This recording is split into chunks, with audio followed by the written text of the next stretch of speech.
Welcome back to another episode. And again, a big thank you to all of you that do follow and listen to the podcast, for all of your really kind remarks. As I travel about, I am really glad that this is of benefit to you. So today I want to talk about giving advice. And I'm laughing because I've had such a huge transition in my life from being the ultimate advice dispenser to being someone who really kind of flinches when I'm asked for advice. And I'm certainly, as a financial planner, and to certainly some degree as a financial therapist, advice is typically what brings people to us. A lot of professionals make their living giving advice. Lawyers, doctors, therapists, accountants, and then of course financial planners and financial therapists, and therapists in general. So it's a big field, right? Knowledge is a big field. Wisdom is applying knowledge, and really takes a lot more competency than dispensing knowledge. And as I said early in my career, I was more than willing, even eager, to dispense my advice. And that was solicited or not. I was great at finishing people's sentences, but I was just, if I knew it, I was ready to give it. Now, to some of you, that's going to strike you, excuse me, a little bit odd, because not every personality is into advice giving as such. Certainly not as much as my personality, which in Enneagram speak is a type 1 personality characteristic, which is a type of personality that really believes they're right, and more often or not is because of the research they put into it. They are often called the reformer. They're very idealistic. So they are out to help you get it right. Another personality type that gives out advice would be the type 2, the helper. And their advice is coming from the motivation of really wanting to help. And probably a type 1's advice is more coming from the idealism that if everybody did it right, the world would be a better place. Of course, right is very subjective.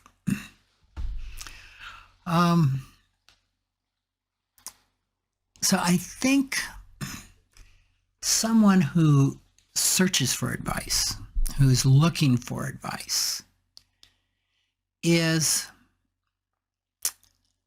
in the stages of change, maybe contemplating making a change rather than continuing in the status quo. They're not necessarily ready to change or in the action phase of making a change, but they're in that contemplation stage. And it could be about a lot of things. In financial planning, it could be about drawing a will, making an estate plan, filling out a tax return, a number of things. And of course, we can be in contemplation in many, many, many areas in our life. So the important thing to note that took me a while to understand is because someone asks advice, that does not mean they are ready to take action and follow the advice. And I had that reaction many, many times. Somebody would ask me, the few times I would actually be asked for advice, and I would give it, and then they wouldn't follow it. And I was just, full of judgment, like, what is wrong? I just gave you the advice. So I assumed that anybody asking for advice was ready to follow it, which in the stages of change, again, would be in that action phase. Most people are not. I joke, and I actually think there's some truth to this, that sometimes when we ask advice of somebody, we're testing to see if they have the right answer. And if they don't have the right answer, we move on to the next one, which is really, I don't think we're asking for advice. We are asking for confirmation of the direction that we think we should go or that we want to go, but we'd like some support. So that's actually confirmation bias, is wanting to hear the direction that we want to go. We want that confirmation of the direction that we really want to go. We're not in a position of being open and listening or considering something opposite of what we really want. So today, through lots of therapy, I really try to avoid dispensing financial advice, and especially if it's unsolicited. And I remember when I came into this, I'd been doing a lot of co-facilitation of financial therapy groups at Onsite, and worked a lot with Ted Klons. And he was the one that really impressed this on me. In fact, he was working with a client and in a group once, and the client was at a place where normally in group therapy they'd press on through their feelings or maybe their inaction or their fear. And I remember Ted asked them, are you finished, or do you feel complete? And the client said yes. And so he stopped everything right there. And I was kind of dumbfounded by that. Like, why? There was so much more he needed to do. He said, because he said he was done. And I was, of course, sure of the path that work needed to be led in or directed. It felt very unfinished to me. And of course, my advice would have been for him to continue to really go down this path. So that was kind of amazing to me, and as a result of following the client, because that's what that was, following the client, I really switched my financial planning practice to not having an agenda, following the client, and not giving advice until I was asked. This created a little bit of chaos in my financial planning firm because most firms have a process.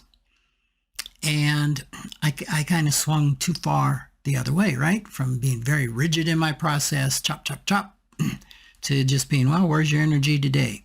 Maybe we haven't gotten all the data. We haven't done an intake. We don't have tax returns. Obvious, well, I don't know that it's obvious, but I came to a balance between that because a financial planner is a fiduciary for the client in the financial realm. So there are things, there is an agenda that a financial planner will have, like making sure tax returns are filed, exploring the need for wills and powers of attorney and things like that. Still, that said, I really try to avoid dispensing advice unless I'm asked, and in financial therapy, even more so. And that's not all financial therapists would agree with that. Not all therapists would agree with not dispensing advice. But again, it's really a balance. In IFS, advice is not welcomed in the IFS process. It is helping the client uncover the reasons for their actions and the woundedness. And from that process, typically, a client will get clear as to what the path is that they should follow. The best advice comes from within the client or from within us. When it comes from without, it's a pretty tricky road. So one of the problems when I give advice is that too often I think I know the answer based on an incomplete set of facts that I don't recognize as incomplete. That's really important. I think I got all the facts. And I can't tell you how many times that I have given advice and thought I had the facts and I didn't. So advice sometimes can be given very prematurely. Sometimes the best thing I can do when asked for advice is to say, well, I need to understand some things a little more before I give you some options. And I do like, when giving advice, to give options rather than specific courses of action. And this is a principle that comes also from Love and Logic. It's a way to interact with kids, where you give your kids options. And one of the touchstones of that system is anytime that I, as a parent, am feeling anger, that I probably need to back up. And that if I can come up with options of which I don't care which one it is that they adapt, that is a win. So got off a little bit on child rearing, but quite frankly, these principles apply to adults, right? Human beings are wired to resist being told what to do, right? And this is very true of unsolicited advice. We already covered the fact that many times when someone asks us for advice, they're looking to see if we got the right answer. Imagine what it is when you give unsolicited advice. That can turn out really badly. And I'm thinking of a survey, and I probably mentioned this before, I can't give you the site, and it's like 43% of advice that's given when it's in a matter, well, here's what you need to do. I need you to do this. Only 43% is followed. But when advice is given but you're free to do whatever you want, or given, especially if solicited, but if you can say, instead of telling somebody to do something, ask them if they'd be willing to do this or that. The chance goes up to like 80% that they'll do that. So the point is, human beings, we do not like being told what to do.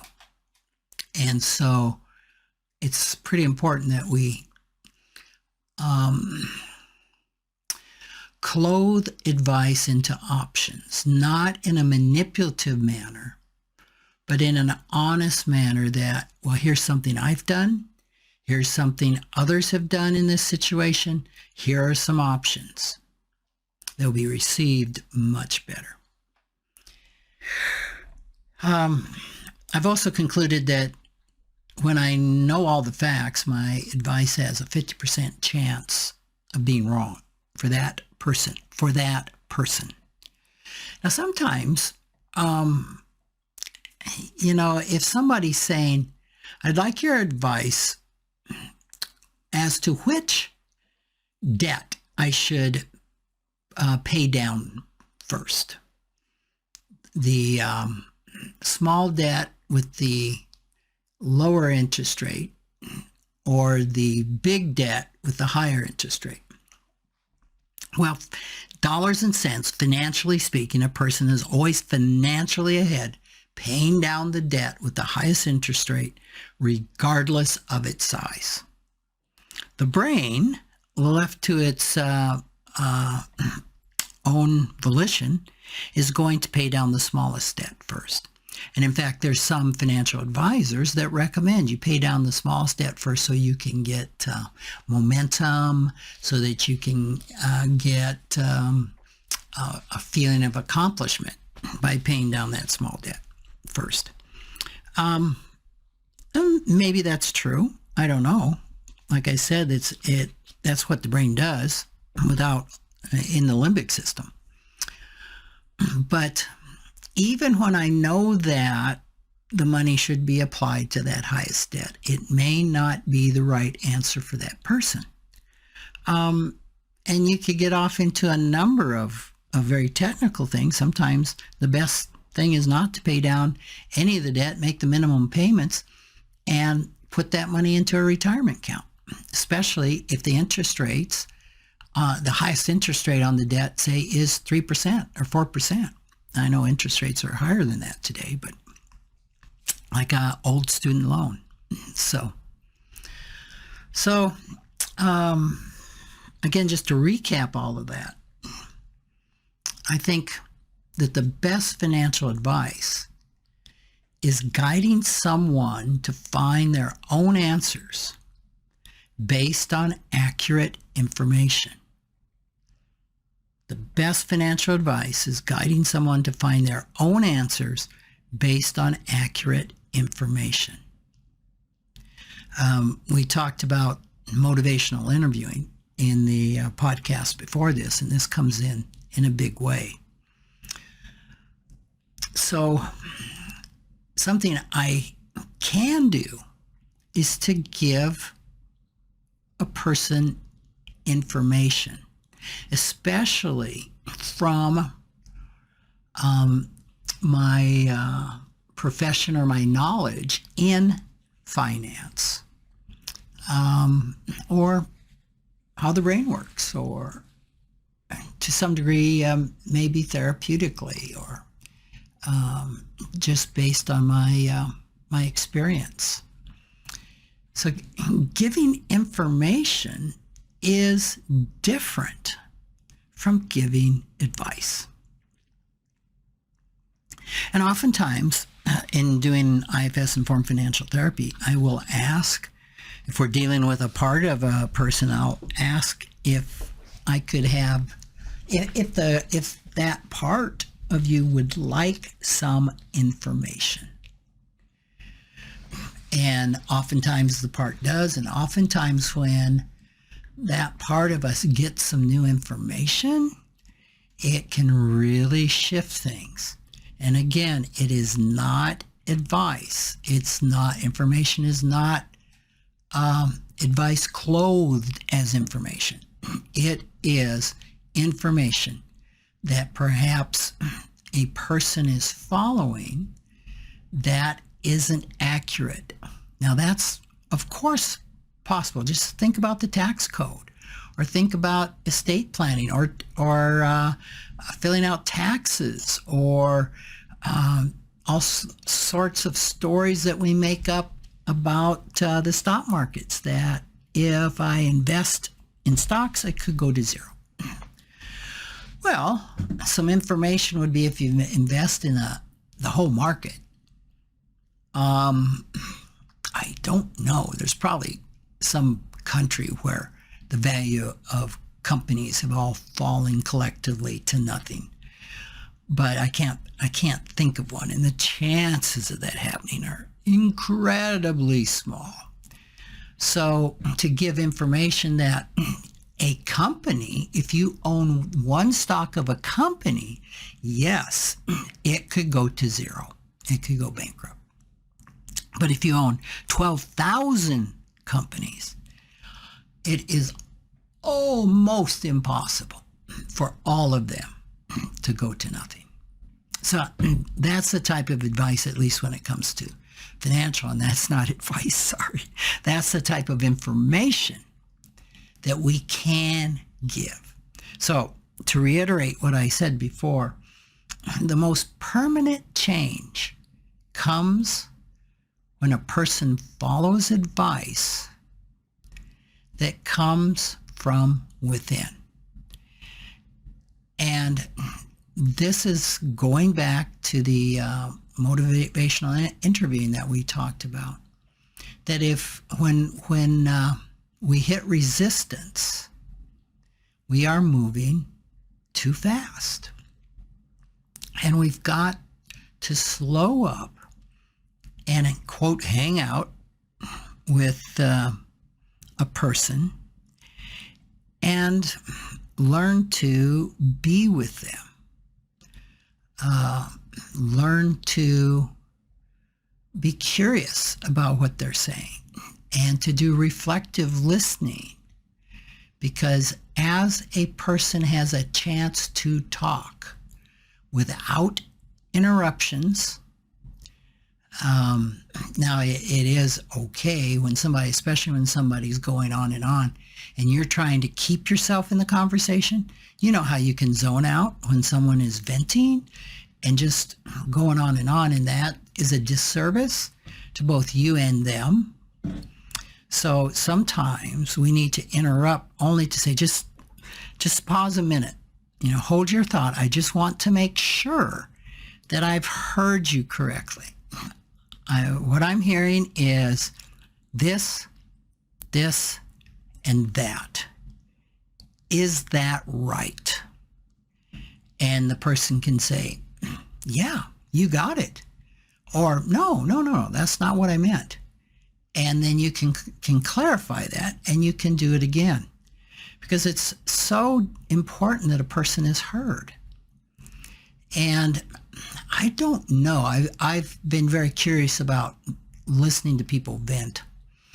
And sometimes I wonder if it's because they don't feel heard. And sometimes I have a problem when somebody's really venting. Because coming into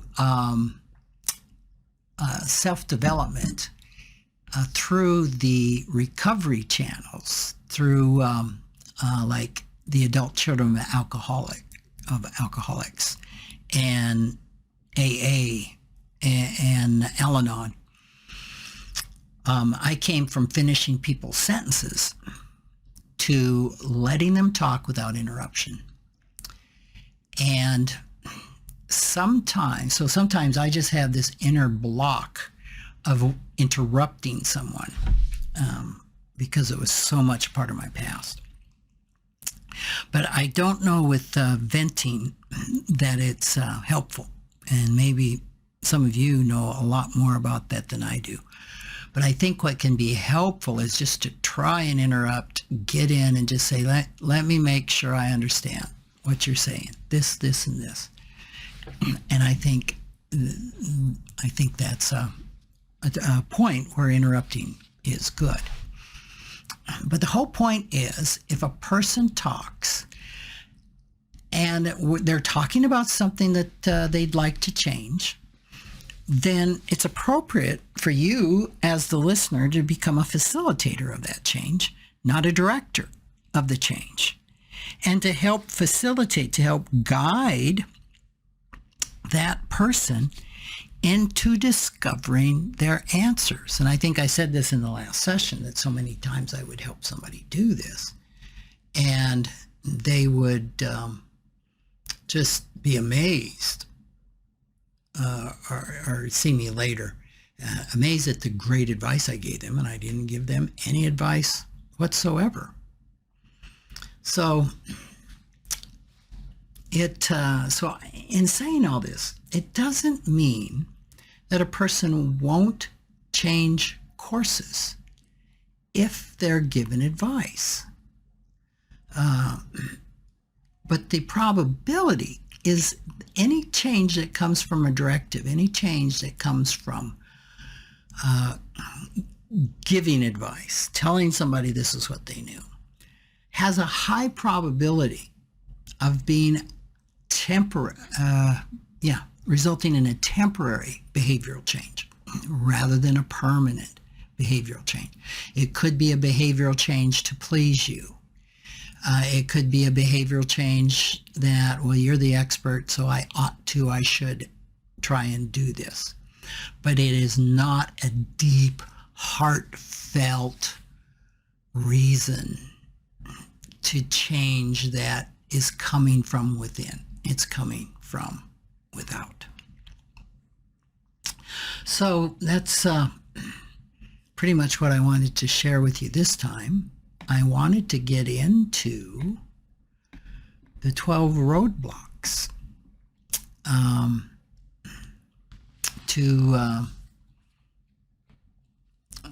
that actually can prevent someone from changing. So I think what I will do is we'll do that next week and get into those 12 roadblocks. So thanks for joining me. Again, I appreciate your many comments and following the podcast, and most importantly, that so much of this is resonating and making a difference in lives. So I certainly don't need you to follow the podcast because of our advertisers. So, okay, take care, and we'll talk next week.